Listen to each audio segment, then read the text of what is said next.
नमस्कार दोस्तों, मैं हूं परविंदर सैनी।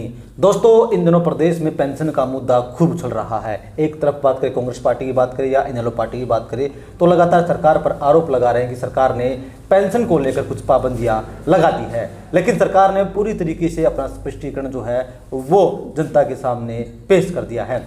और इसी विषय को लेकर हमारे साथ इनेलो पार्टी के राष्ट्रीय महासचिव चौधरी गौरव सिंह हमारे साथ हैं। गौरव जी, आपका स्वागत है। नमस्कार जी, आपके श्रोताओं को भी सबको मेरी राम राम। गौरव जी, अगर बात करें तो आपकी पार्टी लगातार इस मुद्दे को उठा रही है कि सरकार जो है पेंशन काट रही है, 3 लाख से जिनकी ज़्यादा आय है उनकी पेंशन काट रही है, लेकिन सरकार ने कहा कि ये इनेलो के और कांग्रेस के राज से होता आया है, ये कोई नई बात नहीं है। देखिए, मैं तो बड़ा ये बेतुका बयान सा सुना था सीएम साहब का। वो एक जगह कह रहे थे कि कोई पेंशन नहीं कटी है, बल्कि 74,000 से ज़्यादा लोगों की, हमारे बुज़ुर्गों की पेंशन कट चुकी है। आप किसी भी गांव में जाइए, अपना आप एक इंडिपेंडेंट होकर आप जाइए और उनसे पूछिए, आपको बहुत सारे बुज़ुर्ग निकलेंगे। तो मेरे को तो बड़ा अजीब सा बयान लगा जब उन्होंने पेंशन कटी। आप सरेआम झूठ कैसे बोल सकते हो? लेकिन उन्होंने एक तरफ ये भी कहा है कि 1992 में जब कांग्रेस की सरकार थी तो 10,000 रुपये थी लिमिट, 10,000 से ज़्यादा की जिनके पास आमदनी थी, वार्षिक आमदनी, उनकी पेंशन कट रही थी। जब 2000 में आप लोगों की सरकार बनी उस वक्त चौटाला साहब ने 10,000 रुपये लिमिट रखी। 2012 में 10,000 से बढ़ाकर 2 लाख रुपये की गई थी और हमने 3 लाख रुपये की है। तो इसमें नई बात क्या है? देखिए, ये पुराने समय में हमें ले जाना चाहते हैं। ये सिर्फ ध्यान भटकाने वाली बात है। कुल मिला के अब आप देखिए, चौधरी देवीलाल जी ने सम्मान स्वरूप इस पेंशन को शुरू किया था 100 रुपये से, ताकि घर में कोई अपनी बेटी आए, अपने पोते पोती आए, उनको देने के लिए। अपने गांव में कहते हैं बेटा चीज़ ही ले ले, उसके हिसाब से कोई 10 रुपये 20 रुपये बुज़ुर्ग अपने बच्चों को बांटता था। तो एक सम्मान स्वरूप की पेंशन थी ये। आज उन्होंने उसको आय से जोड़ दिया। अब जब खासकर कब दिक्कत आई, जब पीछे जब फसलें बिकी हैं तो उस टाइम जो खाते में पैसे आए हैं, इन्होंने उसको सारी को आमदनी मान लिया। आमदनी मतलब प्रॉफिट। इन्होंने ये तो देखा नहीं उस फसल को आने में उसमें खर्चा कितना निकला है। ये तो ये देख लिया, हाँ जी 2.5 लाख 3 लाख 4 लाख रुपए इनको प्रॉफिट आ लिया और बुजुर्गों की पेंशन काट दी। और लोग देखते रह गए। ना इन्होंने बताया, ना इन्होंने मापदंड तैयार करे कि हम इस तरीके से काटेंगे। एकदम से फुल स्टॉप लगा दिया। लेकिन वही तो मैं बात आपसे जानना चाह रहा हूँ, ये कह रहे कि तो इनेलो के टाइम से, कांग्रेस के टाइम से होता है, हमने नया क्या किया इसमें? नहीं, ऐसा कुछ नहीं है। हमेशा से पेंशन आई है जी। बल्कि कांग्रेस में तो उस टाइम भजनलाल जी के टाइम में 5 एकड़ की लिमिटेशन लगा दी थी। उस टाइम एक बार इसको काटने की कोशिश करी गई थी, फिर इनेलो ने संघर्ष किया तो फिर उसको बहाल किया। तो ये तो बेतुकी बातें कर रहे हैं, इसमें कोई तर्क ही नहीं, कोई लॉजिक ही नहीं है। अब इनेलो के क्या कदम उठाएगी अपना? 20 तारीख को हम लाव लश्कर के खिलाफ पंचकुला आ रहे हैं और सरकार को एक वार्निंग देंगे। अगर वो नहीं मानेंगे तो एक बड़ा आंदोलन आप देखिए हरियाणा स्टेट में चलेगा। क्या घेराव भी होगा विधानसभा का उस दिन? बिल्कुल होगा जी। चौधरी अभय सिंह जी ने आदेश दिया है कि बुजुर्गों के सम्मान में जो कुछ बन सकता है पार्टी से, पार्टी के कार्यकर्ताओं से, नेताओं से जो कुछ बन सकता है हम करेंगे। एक दूसरी बात जी, एक सरकार ने जिस तरीके से कि लाडो लक्ष्मी योजना शुरू की थी, तो सरकार ने 21 रुपये देने की बात कही थी। तो उसके बाद सरकार ने कहा कि हम 1,011 रुपये देंगे और बाकी के जो है FD कराएंगे। तो इसको लेकर क्या कहेंगे आप? देखिए, जितनी योजनाएं ये शुरू करी थी, ये सारे चुनाव के आसपास करी थी, तो उसमें कोई दम वाली बात नहीं है। अब अलग अलग ढकोसले देने लग गए कि अब हम इतना करेंगे, अब वो करेंगे। उसका जो ब्याज जाएगा वो कौन खाएगा? वो कंपनी खाएगी, सरकार खाएगी, कौन क्या करेगा? उसके क्योंकि जो उपभोक्ता, जो अपना जो जिनको बेनिफिट होना है, जो बेनिफिशियरी हैं, उनको तो फ़ायदा होना नहीं। तो ये घुमाए फिराए जा रहे हैं और कुछ नहीं है। गौरव जी, एक बात जो है अक्सर सबके दिमाग में आती है कि आप लोग जो है सरकार बीजेपी की है और आप बीजेपी के खिलाफ न बोलकर ज़्यादातर आप कांग्रेस के खिलाफ बोलते हैं, तो क्या बीजेपी के साथ कोई सेटिंग है? अब पेंशन के लेके हम धरना करने जा रहे हैं, घेराव करने जा रहे हैं, ये किसके खिलाफ है? ये तो भाजपा के खिलाफ है। पीछे जो HPSC में जो भर्तियां नहीं हुई उसके खिलाफ अर्जुन जी ने ज्ञापन दिए डिस्ट्रिक्ट हेडक्वार्टर पे जा के, और युवा सम्मेलन में HPSC के जो अभ्यर्थी हैं उनकी आवाज़ उठाई। वो किसके खिलाफ थी? हमेशा भाजपा है।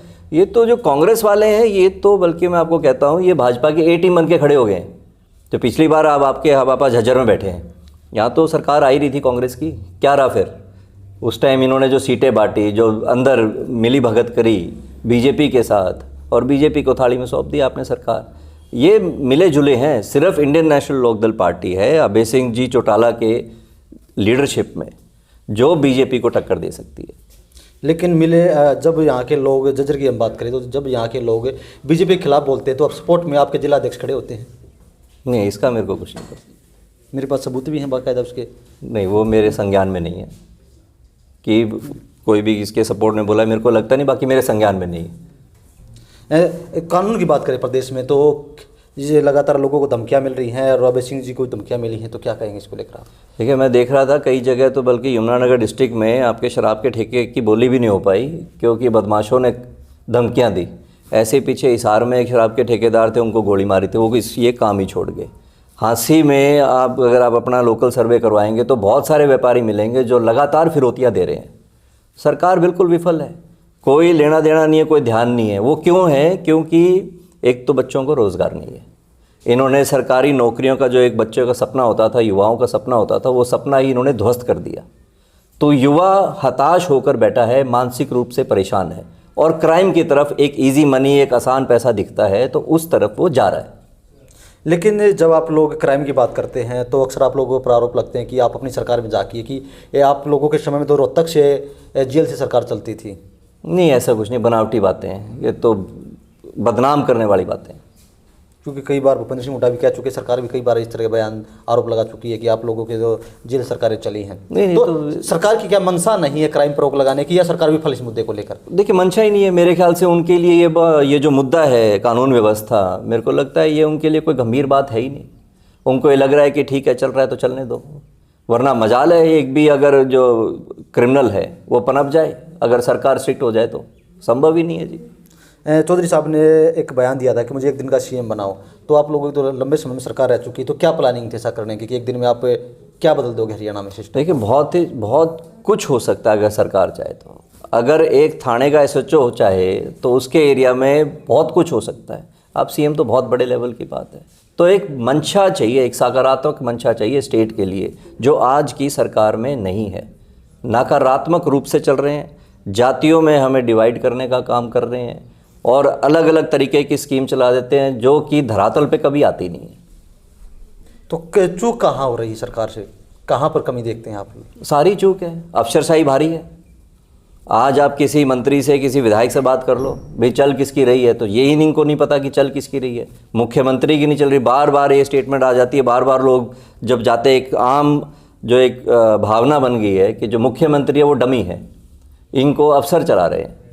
तो आज यही नहीं पता कि सरकार चला कौन रहा है। सीएम साहब ने कहा था कि मैं तो फुल फ्लैग काम कर रहा हूँ, जब अभय जी ने कहा था कि डमी सीएम है तो उन्होंने कहा था फुल फ्लैग काम है मेरा। अब कोई ये थोड़ी ना कहेगा कि मैं डमी हूँ, तो वो तो कहेंगे कि भाई मैं तो सब कुछ हूँ, इस स्टेट का मैं ही चौधरी हूँ, लेकिन सबको पता है वो नहीं है, आज अफसर चला रहे हैं। क्या किसी और का भी हाथ है इसके पीछे? सब RSS का हाथ है। आप कहीं भी चले जाओ, हर मंत्री के साथ एक सरकारी PA, उसके साथ एक RSS का आदमी है। आप किसी भी यूनिवर्सिटी में चले जाओ, RSS भारी है। आप किसी भी संस्था में चले जाओ, RSS भारी है। हर जगह इन्होंने RSS को डाल दिया है, जिनकी कोई विचारधारा नहीं है और जिनकी नकारात्मक मानसिकता है, और स्टेट को नीचे ले जाने का काम कर रहे हैं। गौरव जी, अगर बात करें तो संगठन को लेकर आप लोग क्या कर रहे हैं कि इनेलो पार्टी मजबूत हो, फिर से जो है सत्ता में आ सके, उसको लेकर क्या कदम उठाए जा रहे हैं? हमारा ऊपर से लेकर धरातल तक संगठन बना हुआ है, उसको सुचारू रूप से चला रहे हैं। और जो नए जो फीडबैक आते हैं कार्यकर्ताओं के, जो लास्ट के छोर में जो कार्यकर्ता खड़ा है, वो भी जो सुझाव देता है वो इस पार्टी में मान्य है। हम उस हिसाब से काम कर रहे हैं। मैं आपसे एक सवाल करना चाहूँगा, लेकिन अभी टाइम काफ़ी लंबा है। 2029 के लिए क्या कुछ आप लोगों ने कोई प्लानिंग की है अभी तक? हम जनता के मुद्दे उठा रहे हैं, सड़क से लेकर विधानसभा तक हम चल रहे हैं। जहाँ मनता है वहाँ हमारा जो कार्यकर्ता है गांव-गांव, घर-घर पहुँच रहा है और अपनी बात रख रहा है। तो क्या आपको लग रहा है कि 29 में आप मुकाबले में आएंगे? मुकाबले में थोड़ी ना सरकार बनाएंगे, सरकार बनाएंगे। हाँ, बिल्कुल। और एक जो अभय जी के परिवार की तरफ से रोहतक में प्लाट लिया गया है, तो क्या हम ये मान लें कि अब जो राजनीति है वो रोहतक से घूमेगी? हर जगह से घूमेगी, सिर्फ रोहतक से थोड़ी ना, हिसार से भी घूमेगी, सिरसा से भी घूमेगी, ये झज्जर से घूमेगी, यमुनानगर से घूमेगी, सब जगह से चलेगी। तो चलिए, ये थे गौरव जी, जिनका साफ तौर से कहना है कि संगठन काफ़ी मजबूत है और 2029 में वो सत्ता में वापसी करेंगे। गौरव जी, हमसे चर्चा करने के लिए आपका बहुत बहुत धन्यवाद। बहुत बहुत धन्यवाद जी।